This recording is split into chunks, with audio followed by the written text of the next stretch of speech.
Hi, 𝗵𝗲𝗄 here. Hey, have you ever felt like marketers have this secret code where they secretly speak to your direct thoughts and you've bought something and you're like, how did that even happen?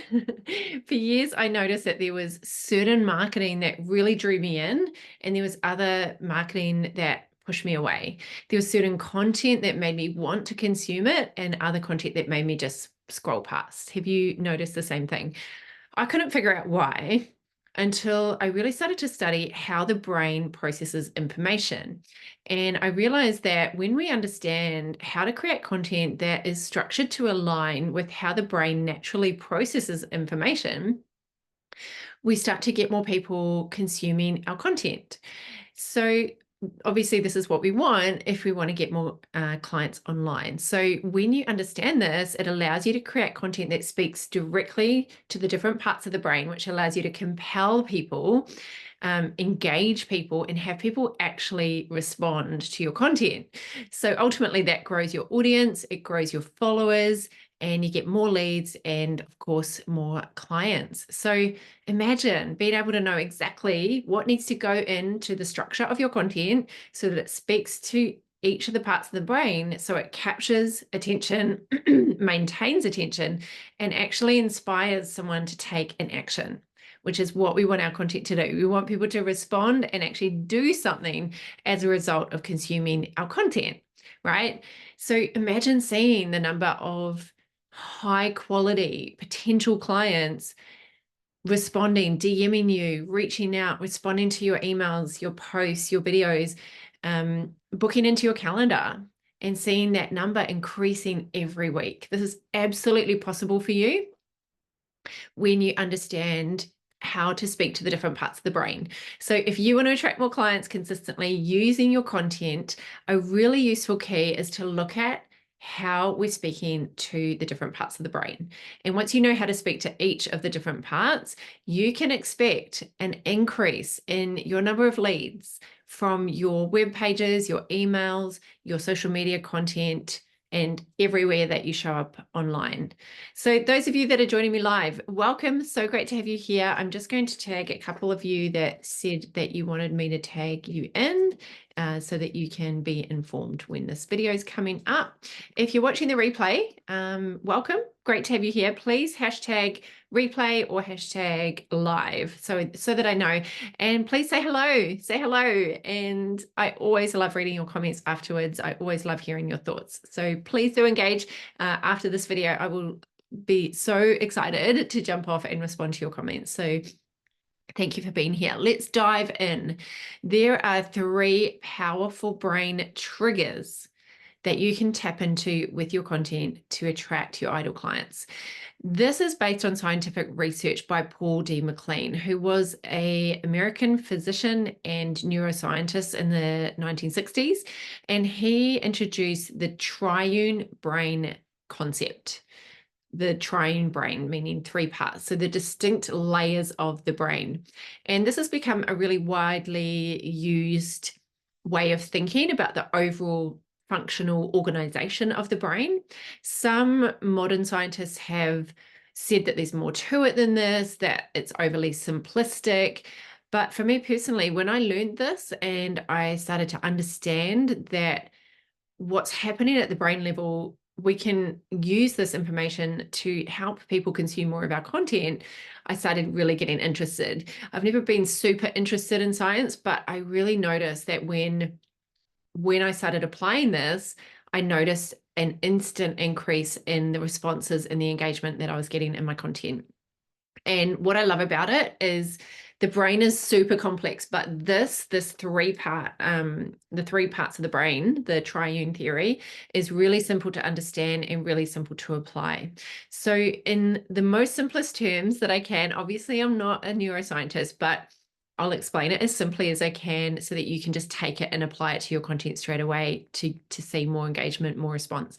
So the triune brain consists of 3 parts: the reptilian complex, which is in charge of survival instincts; the limbic system, which is in charge of our imagination and our emotions; and the neocortex, which is responsible for our objective, rational thoughts. So those are the three parts. So why is it important for us to know and understand this? Because it can instantly transform how many people see your content and consume your content and take action on your content. So that's the good news. So let me just talk you through it briefly. So at the base of the brain, base of the skull, at the top of the brainstem, is the reptilian complex, which is also known as the hindbrain. You've probably heard of this. It's also known as the lizard brain, the croc brain, it's got a lot of words, but I like calling it the hindbrain because it's like hind to me describes where it is. It's at the base. It's the oldest part of our brain, and it's responsible for our instincts. Why is this important in content? Because it's the first thing that gets triggered. It's the first trigger when we are consuming information or when we are scanning. When we're scanning, like for example, let's say we're driving and we're just scanning for information, we're, I guess, skimming. It's similar to scrolling, hopefully not scrolling while we're driving. We are driving and we're looking out for things that are going to grab our attention because our focus is on safety. So if we see a sign that's like this, we go stop, and we instantly have that instinctual reaction. We don't logically go, oh, that's red, that's in the shape of an octagon or whatever it is. Oh, I need to engage my foot on the brake. We don't do that. It happens super quickly. And so when we're in scan mode, which is what's happening when we're scrolling, we're in scan mode. We're in like, okay, what am I going to stop on? It's not logical often. It's so quick, so this part of the brain is responsible for our instincts. When we're scrolling on websites, on YouTube, on TikTok, social media, wherever we're scanning, we're operating with our hindbrain. So scrolling is hindbrain activity. The hindbrain reacts really well to some things and repels other things. So there's a lot of things that the hindbrain loves and a lot of things that the hindbrain hates, which I'm going to dive deep into actually how to do it, because it's really cool once you learn this, but it's too much for this short video. So if you want to know how to do it, I'm diving really deep into how to do it and how to apply this so you can get more clients from your content using this brain science. I'm going deep in my upcoming workshop. But I'll cover a few briefly here today. If you do want to know more about the workshop, you want to know how to do this, if you aren't already registered, I know a lot of you are, but if you want to know more, just drop the word workshop into the comments and I'll send you all the details. So the hindbrain, a couple of things that I want to just touch on in this video. It responds to curiosity. So curiosity is one of the keys that I recommend goes in the structure of every single piece of content that you do. Because curiosity, if you think about your own behavior, when you're watching Netflix and you finish an episode and they often hook you into the next one, right? Like or they do it before the ads. I don't know if you watch any programs that have ads. My partner and I love watching Married at First Sight, and it's on 9 now for those of us in Australia, and it has ads, and we go and do things during the ads, but before the ad, there's always a surprise hook. There's what we call in marketing an open loop. So they open a loop in our brain and you're like, oh my gosh, what happens? Have you experienced this? If you have any shows that you can think of that do this really well, it's curiosity. And so we want to make sure that our content opens a loop of curiosity. The hindbrain, it's like a 10-year-old child. It's not logical what we stop on, it's instinctual. So if we think about speaking to a 10-year-old child, it's got to be simple. When I explained this to one of my clients once, I remember we were going through her content. Something that I do a lot in my business is we do a lot of content makeovers. So people bring me their posts, their emails, the things that they maybe haven't worked very well, or things that they're about to send out, and we do an overhaul on it.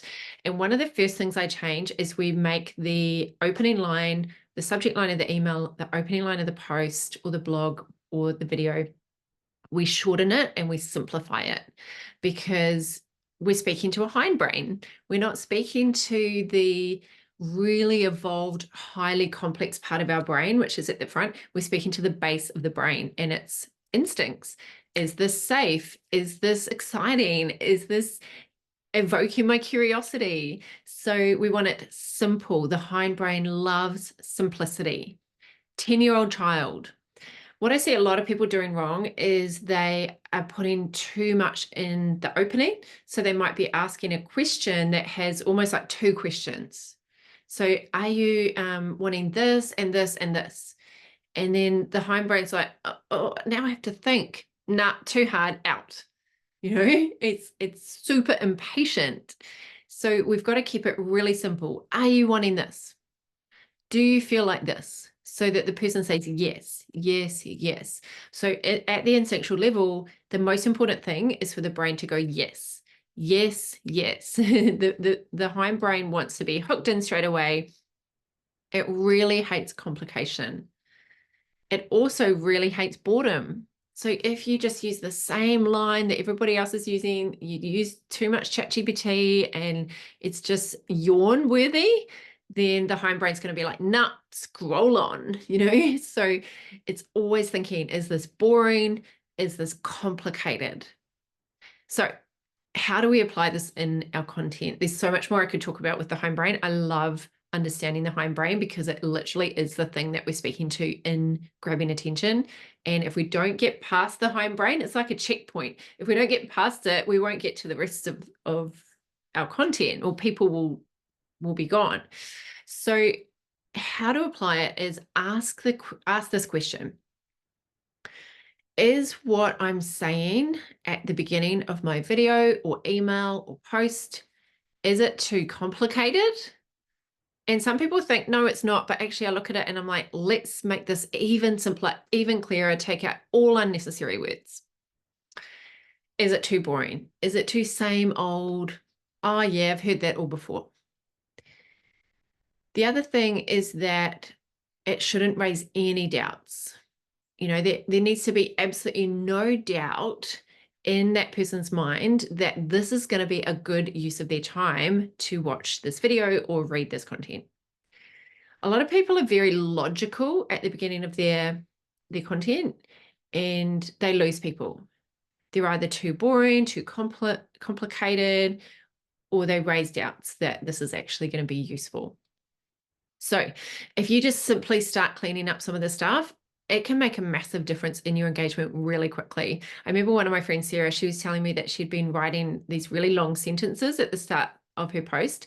And as soon as she cut them down, she didn't change much else in her content.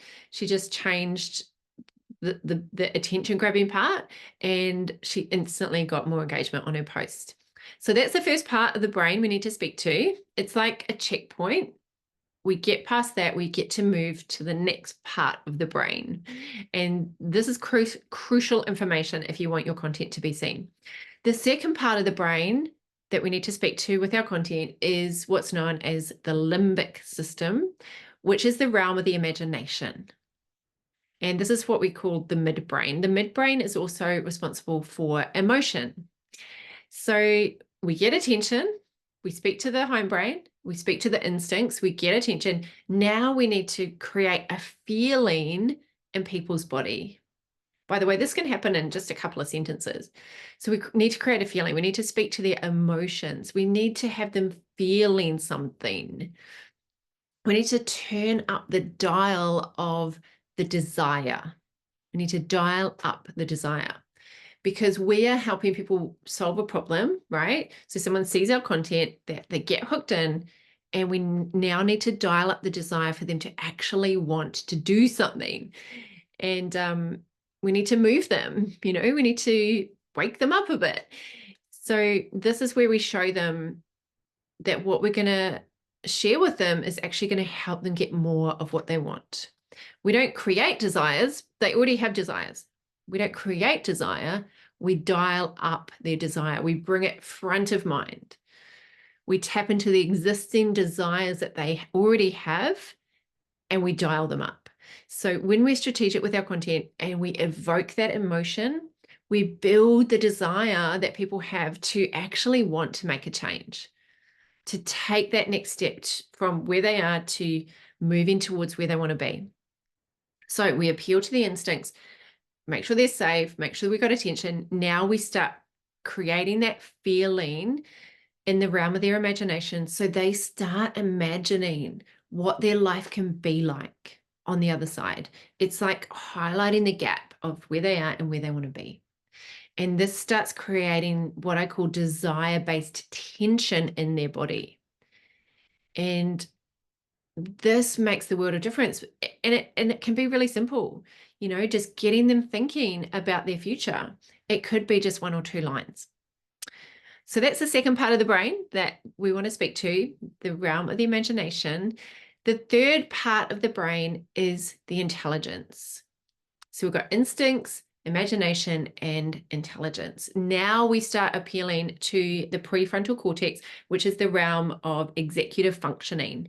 This is the home of reasoning and logic and order and making sense of what we're consuming. And it's really important with this part of the brain that we back up what we're saying with rationale. This is where we need to show that we are trustworthy, that what we're saying has evidence to back it up. So we have to show that what we're saying actually works. It's not fluffy, but it's actually based on facts and truth. And this is tapping into the part of their brain that needs to know that they can trust you, that you have experience. Often people feel it like intuitively, but they also want to back it up with this logic. So a lot of people put out logical content, but it doesn't get seen because it hasn't gone through the instincts, the imagination, and into the intelligence. And so this is the way the brain works. A lot of people try to start here instead of starting here. They start from the top and then they lose people because people scroll past because it's too complicated. So we start at the base of the brain and we go up. We move up the brain stem. When I learned this, oh my goodness, this was such a game changer for me. I started completely changing the way I created content. I used to go straight for here, straight for the logic. But it doesn't work with the way the brain naturally works. And so every piece of content, we want to go up the brainstem, always up. And in this intelligence part, this is where we start to shift someone's perspective. When we use the sequence, when we ride what's already existing in our audience's brain, people start to think, oh my goodness, this is intriguing. I want to know more. I want to watch more of her videos. I want to read more of her emails. I want to consume her blogs. It's so much more than just throwing out a few tips. Can you see that? Tips are just, you know, tip of the iceberg of everything we know. If all you ever do with your content is give tips, you know, why would they actually want to work with you? When you build trust through your content by providing great value, people start to get hooked on your content, and they don't just become followers, but they actually become fans. And they become, most importantly, clients. That's what we want. It's so exciting what's possible when you know how to apply this in your content. Obviously, it's one thing to logically learn it and another to actually be able to apply it in your content. So that's the trickier part. So if you want to know how to do this, how to apply this, how to turn your content into clients using these brain-based principles, I'm sharing exactly how to do it in my upcoming workshop. Just pop the word workshop into the comments now if you're interested, and I'll get you all the details so you can check it out. It's a free live online workshop. It's the final time I'm running it this year. It's called How to Get Coaching Clients with Compelling Content. And I'm showing you exactly how you can easily attract high quality clients consistently through your content. They're not out there somewhere. They're already within reach to you, but they probably just aren't seeing your content at the moment. It's not compelling them. So I'm diving deep into the exact 3 things to focus on in each section of your content that appeal to these parts. So I've got a whole structure where this brain-based knowledge is just embedded into it. So you don't have to think about it. You just can apply my template. I'll give you loads of examples on how to do it. I'll work with you on your content. So it's a workshop where actually going to start doing it on the day, and I'll help you step by step through it. If you get this right, your audience will grow with raving fans that love what you're sharing. People will reach out to you in DMs and emails. You'll attract more ideal clients consistently. You'll fill your calendar and your events with amazing clients. So come along and join us. You'll connect with some really amazing other businesswomen, and it will be a heap of fun. So just pop the word workshop into the comments now if you're interested, and I will give you the details to check it out. Thank you for being here, my friends. It's always such a privilege to connect with you. Big love. Enjoy the rest of your day, and I'll see you again soon. Bye for now.